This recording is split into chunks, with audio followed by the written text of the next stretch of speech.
I think the common thread in the Xi Jinping thought is the people-centered.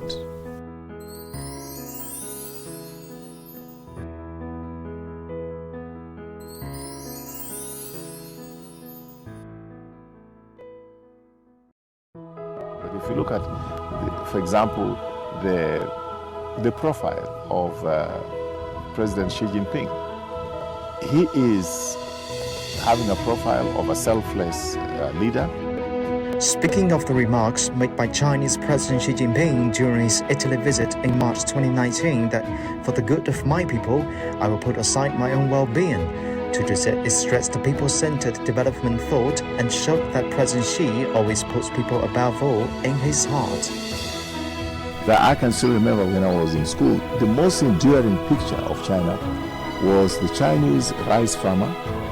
The statements by President Xi Jinping is a testimony of this people-centered focus, being able to sacrifice their lives and their time and everything that they can put on the table in terms of energy, intellect, organizational ability, so that the beneficiary is the ordinary people of China. China has eliminated poverty some 10 years before the regional target which was stipulated by the United Nations. And this has happened before my eyes. I've seen it happen in a lifetime. And that's why I refer to it as the Chinese miracle.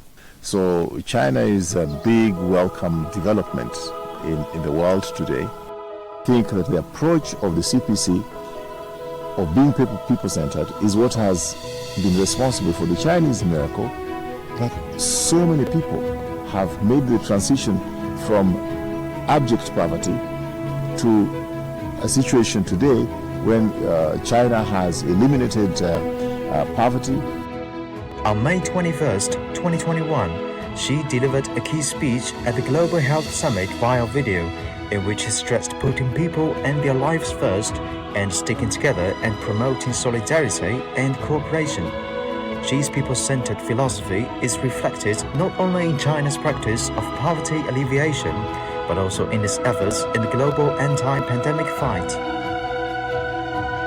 Xi announced at the Global Health Summit that China will provide an additional $3 billion in international aid over the next 3 years to support COVID-19 response and economic and social recovery in other developing countries.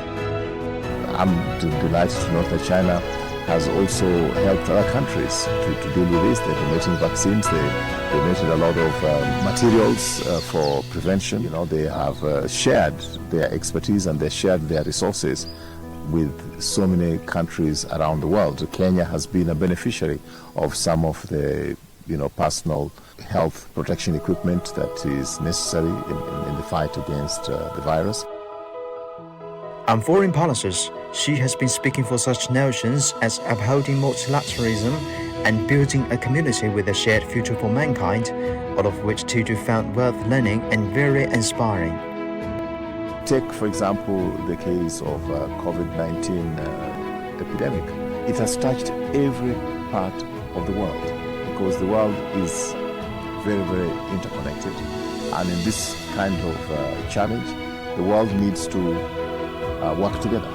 I can only, of course, congratulate China once again that if any country was qualified to deal with this problem, China was the best equipped, and China has shown the best example in terms of how to deal with the COVID-19. For a political party to survive for 100 years, it means that there must be something they're doing right.